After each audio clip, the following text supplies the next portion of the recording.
Hey everybody, it's Liz here with TTV Media and Consulting. And Rochelle. And this is episode 3 of Mic'd Up Game Changer Edition. Welcome to the podcast. Today we're going to be talking about something that has the power to transform your gym. That's right, I'm talking about the dreaded communication, right? All right.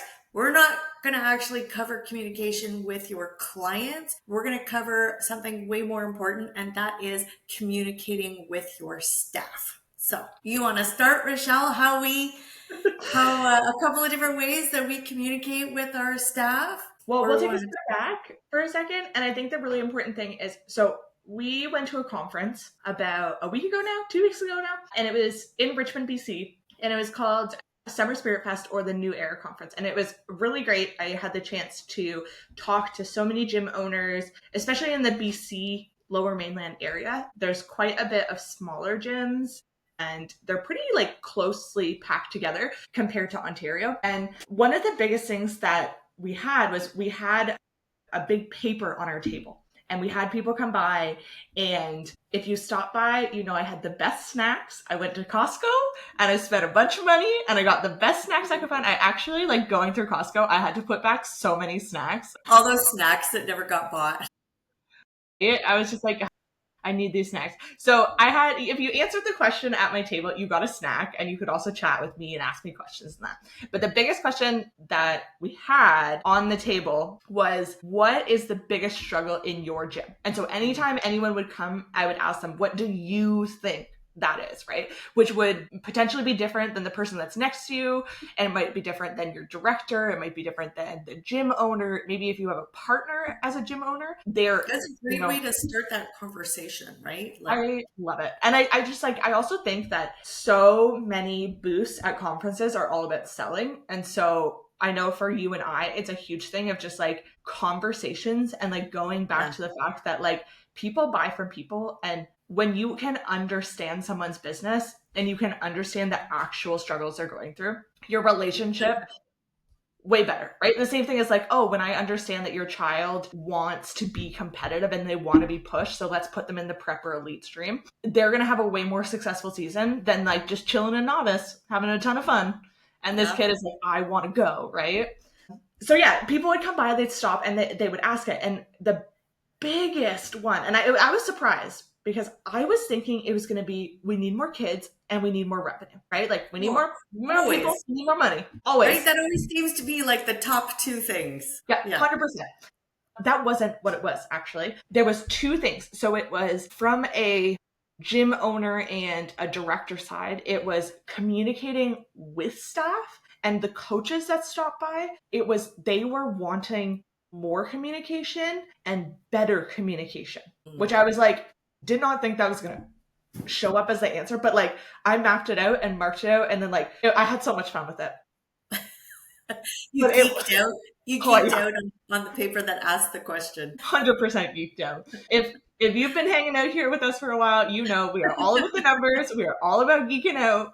Yeah. So yeah, I was so surprised, because I was expecting more people, more money, right? And instead it was how do you actually communicate effectively with your staff and in a way where you're getting information out. And so I phoned up Liz as fast as I can. I was we need to get on a podcast about this right now. So this is where we end up today and why we're talking about it. I have found especially as a company starts to grow. So micro gyms, it may not be that much of a struggle for you, because maybe it's just you on the mats, or maybe it's you and one other. So that communication issue hasn't happened yet. And I say yet because it's going to happen. No matter how well you plan, no matter how much you say it's never going to happen to me, all our little micro studios, micro gyms, it's going to happen when you start to grow. As soon as you start to bring in 4, 5, 6 other employees, that's where your communication, you're going to be able to see where those holes are. Remember our first episode, and we talked about operational gaps? We're circling back to that in this kind of roundabout way when we're talking about communication with your staff. That the larger the corporation I've worked with, the more the communication struggle is real. So as you're growing through those phases with your gymnastics gym or your dojo, I want you to make sure that you have all these nice little things in place to help with that communication struggle. It's never going to be perfect. We are not here to tell you this is how you fix it. We're just here to help you make it better. Yeah. Okay. And I also think it's important too, because as you are growing and you're moving and you're bringing on coaches, when you bring someone into your gym that didn't grow up in your program, Oh, yeah. like totally different expectations when it comes to communication, what they need, what they know, right? I love the saying. I heard it while I was doing training as a residence assistant, and it was like, common sense only makes sense if you've had a common experience. And I think that applies so much Oh, to this communication, because like your kids or your coaches or your CITs that you've grown throughout your program and now they become coaching staff, they know like their common sense is different than someone who maybe was in gymnastics for 10 years and now they're coming over to cheerleading, or they were in a different cheerleading gym and now they're coming to your gym. And that communication piece is so key, especially one to like not piss off your staff members, like as a whole, like when they're not getting information and it's really frustrating and they're feeling like I'm doing something wrong or I'm missing something. We're not wanting that, right? So yeah. utilizing all of those ways to communicate to really lift them up and educate them and help support them. And when things do happen, to like, how do you communicate to like set a standard, right? That's huge. That's huge. Again, especially as you grow, right? Like you're going from one or two classes to 15 communications where you're going to get that consistency, right? 100%. And I think too, like your communication between your admin staff and your communication between your coaches might be very different, right? And then you have your whole staff. Okay, so let's talk about, so how, when you look at your gym list, what are the ways that you divide your gym so that you can send out communication? Well, I mean, to be fair, we try and hit our coaches a few different ways. So some people learn by reading, some people learn by hearing, some people learn by seeing. So we try and hit communication on multiple levels. One of the most important communication tools that we use is face to face. Like it's in person. If there's one thing I want to talk about with one person, in person is way better. A text message is great, but it's not personable, right? So we try and have that conversation face to face, whether that is redirection or kudos, it doesn't matter. We like that face to face. We also will do individual checkpoint face to face. So so our gym director, Melissa, likes to have one-on-ones with everybody, like once a week, once every 2 weeks, just to like check in. How you doing? How's your day going? She likes to check in at the end of their shift. Did you have any issues? Something that she may be able to help them with right away. That that touch point, they say that a person needs 4 to 5 touch points a day in order to be seen and valued. It's not up to us as a business to do 4 to 5 touch points for an individual's growth, but our touch point counts as one of those 4 to 5. So we do try and do that. So Yeah. that's the first way we do it. And I think We it's also important too that like those touch points don't have to be half an hour long. Like No, they're exactly. They're literally quick hits. Our summer camp staff, they check out with a supervisor at the end of their shift. How'd your day go? Did you come across any issues I can help you with? Is there anything you need from me for tomorrow's shift? It's literally like 5 minutes. That's all it yeah. is. And like Unless I they think want that it to also, be longer. yes, if you need to have a conversation about something, we should make that half an hour. Yeah. Or like you've had an issue with like a parent. Like we had a one year where like that parent forgot their ID, and in our gym, you need ID in order to show that you're the person that's picking up your child. It's for their safety. And we almost never, like we actually get positive feedback about it. Thank you Yes. for checking. Thank you for We keeping my child safe. We photo checked a staff member Yep. because it was protocol. She had no issues with it, but it's because our summer camp staff don't know her, right? But she had no issues with it. She didn't be like, "Well, that person over there knows me."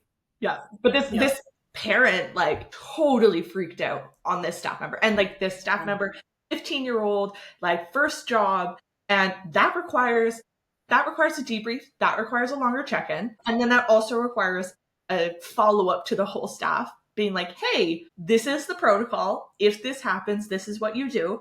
If it needs to escalate, this is what you do, right? And those are just like a quick example of how easy it is to communicate. Yeah, exactly. The other thing that we do, or one of the other things, because like I said, we have multiple things, we use Band. So Band is an app that you put on your phone. It's free for anybody to use. It's like Teams, it's like Slack, it's all these, it's the same style of. We prefer Band because you can upload videos and pictures and you can communicate without sharing your phone number. You can call people on it, which is fantastic, little things like that. But we have very specific groups. So aside from all the team Band pages that we have, because we do individual team ones, we have one strictly for staff, and that's where general information will go out. It's like, hey, just a reminder, guys, we're closed on the civic holiday, or we're open on the civic holiday, whatever we want to get out there into a group message to everybody. So we have one for all of the staff. We have one for summer camp staff because they are outside contract. So they get a 2 to 3 month contract with us. So we don't bother putting them in the full staff one. If they apply at the end of the summer and receive an offer for employment, then we'll move them over. But in the meantime, they have a separate one. We have one for our admin staff. They're also in the full staff one, but sometimes it just has to do with admin. Like, hey guys, can you remember to clean the coffee maker at the end of your shift? Or if so and so calls, can you please tell them this? Like, it's that kind of message system for them. And then one other one that I added last year, it's called Team Success, and that is strictly for our team coaches. So it is me giving them challenges once a week for their teams. So, hey, this week your challenge as a team coach is to make sure all of your parents are in your team Band page. And then they message me back, done, done, done, done, done, that kind of stuff. So it may seem overwhelming for people out there listening to the podcast going, oh my gosh, how many Band pages do you have? But it helps us organize the communication and the information that's going out and making sure it's getting to the right people. So That's probably my favorite one to use. Absolutely love that. We've also done newsletters. We've done email newsletters. Internal ones. I was going to say the next one we use is a newsletter with Rochelle. Rochelle does the marketing in our gym. She does an amazing job. And I'm not just saying that because she's on the podcast with me. But Rochelle, do you want to tell them what kind of newsletters we have for staff? Yeah, so there's so many. There's so many different ones. Our gym director will create a quick post and she'll say, a graphic that says upcoming things in this month that will go and get posted in the main staff page. So it's a quick hit, just look. For years, we have done an internal newsletter. It was called the Coach's Corner. It's paused on the last little bit while we've really readjusted how we've looked at streamlining communication. And when it comes to summer camps, there's so much information that's going out that we tend to pause that newsletter and do more in-band and in-person things throughout the summer. And then when it gets closer into the fall, then we restart it. But the internal newsletter, we have done everything from, there is a system of the month that gets highlighted. In that newsletter, we'll also highlight if there is a specific skill that we want coaches to educate themselves on. So utilizing things like YouTube, Ninja Monkey Gym has some really great videos in terms of parkour. They're so good. And then also we have access to a software, call it library, all the above, called the CheerForge, which... The CheerForge. Love it. Mind blown. The CheerForge is amazing for our gymnastics and our cheerleading friends. I am telling you, you gotta hook yourself up with it. We've been with the CheerForge since day one, and I have never regretted it, ever. And also, same kind of idea, but for parkour, you gotta check those two out. Yeah, they're really great. And CheerForge just launched a signature series, which I was checking out yesterday, and it was really, really good, and I'm excited for it. Yeah, so we'll highlight those things. It'll also be things like, here's an upcoming events list that you need to know about. Here is registration information if parents are wondering, like, how do I find this? How do I go do this? That can be in there. And then it's just once a month, kind of like an overview.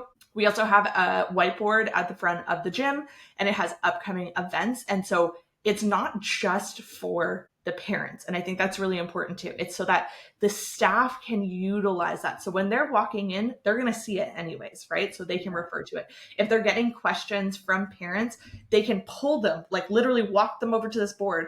One, that's like reinforcing your gym's culture of like, hey, check out this board on your way in. But two, it's also like the idea is that they're not necessarily having to memorize it because they already have so much information going on. But like, here's the tool to help you in your job. So that's one of them. The other thing is that we will also message within the band group that'll send out and say, you know, here's this flyer that has all the information about the events. And in band, here's what I need you to talk about with parents so that they're getting that so that they can convert those families, for example. Mm-hmm. So like summer camps have a discount to get their, 20% off their first month of classes, or preschool has a discount on their sessions, or here's these upcoming events.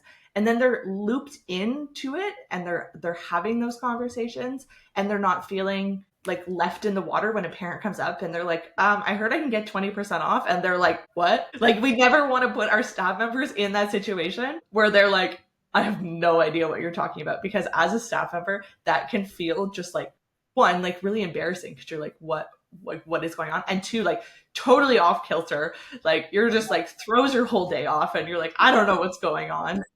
And if you're the lead staff in-house that night and you don't have admin or another supervisor to turn to, you could be like, I have no clue what's going on and I'm going to have to take your name and number and get back to you. Yep. So, which unfortunately can also equate to a lost sale. So we want to make sure that our staff has all that information, right? Yeah.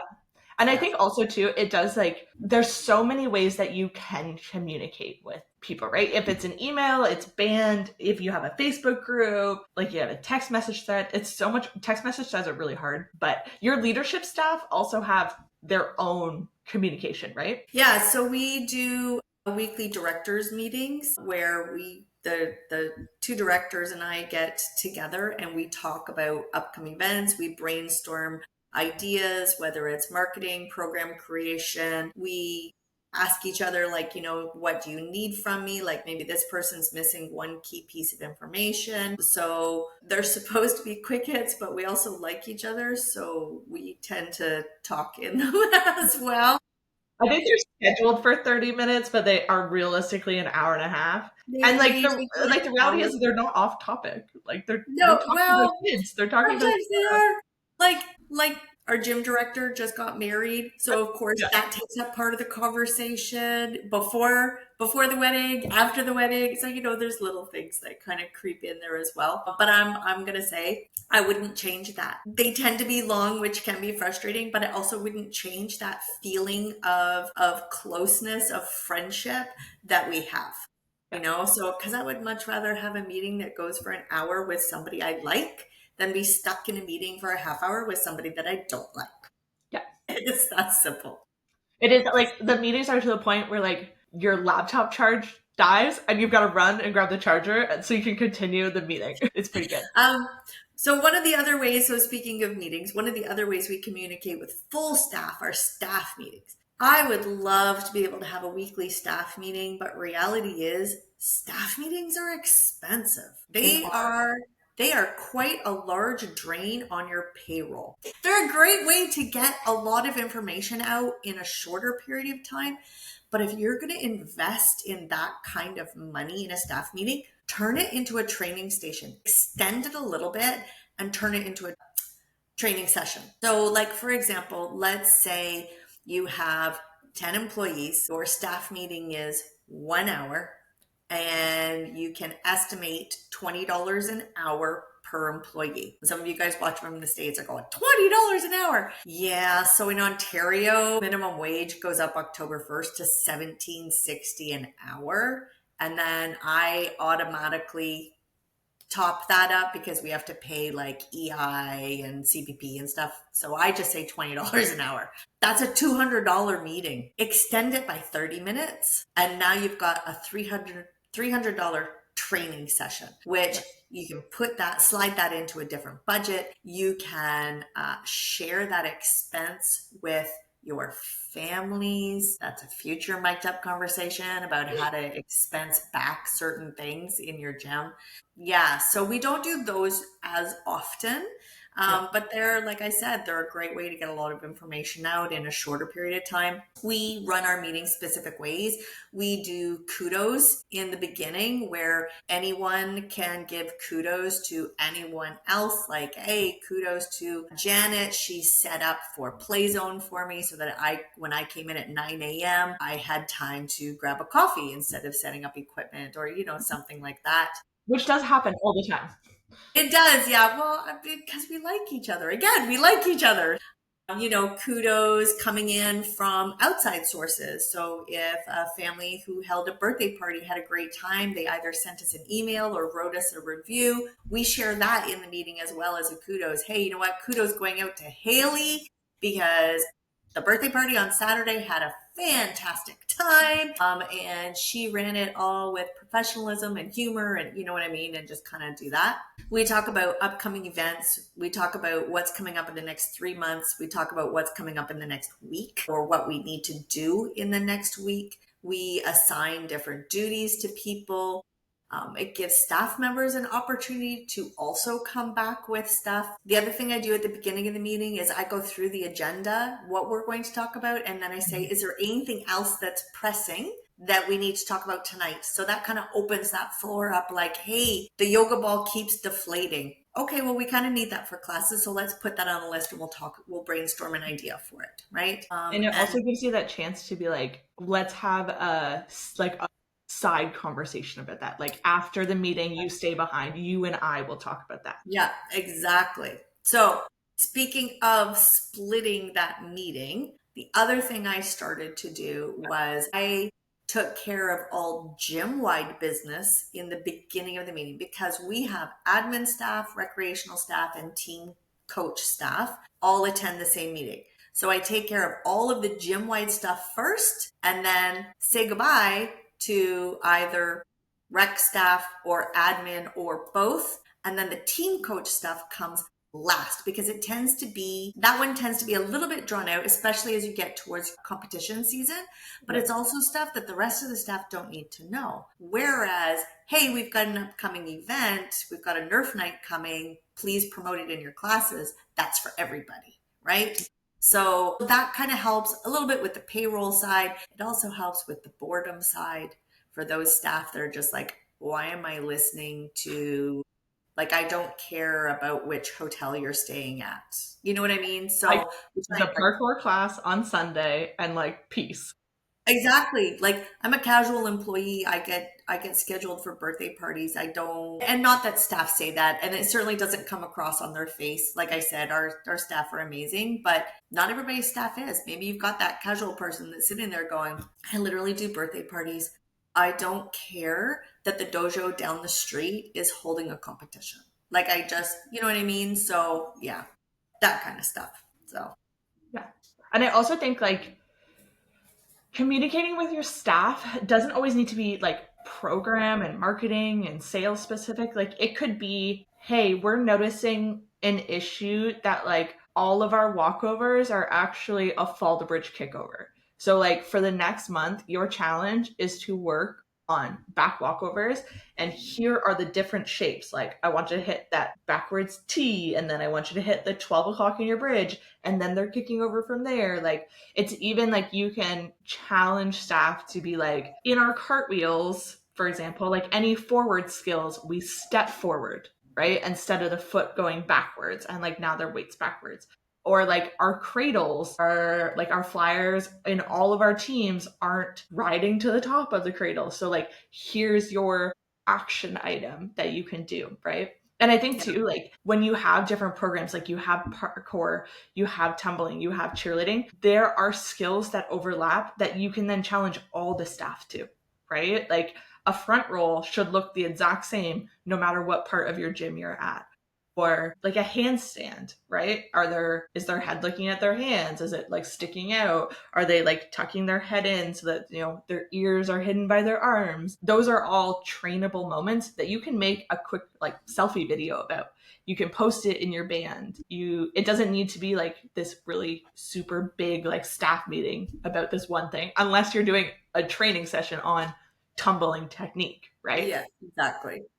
But it's just different ways for you to be able to communicate with staff, create that alignment across your gym. So like when you're talking about this program, for example, like half your novice teams, like how do you want to describe it? Because it's a very different experience than our elite competitive teams. So like as a Sure. staff, what kind of words do you want them to use? Like, okay, it's fun, it's like supportive environment. Not to say that like all your other teams aren't supportive, but like in the fact that like all abilities, all levels, no minimum skills, like that sort of conversation. Whereas if you're wanting specific words towards your parkour, for example, or your elite teams, making sure that staff know that. And that's a really easy way for you to still communicate with them. And then also that communication ends up trickling down to your customers because your staff are aligned. They know what's going on.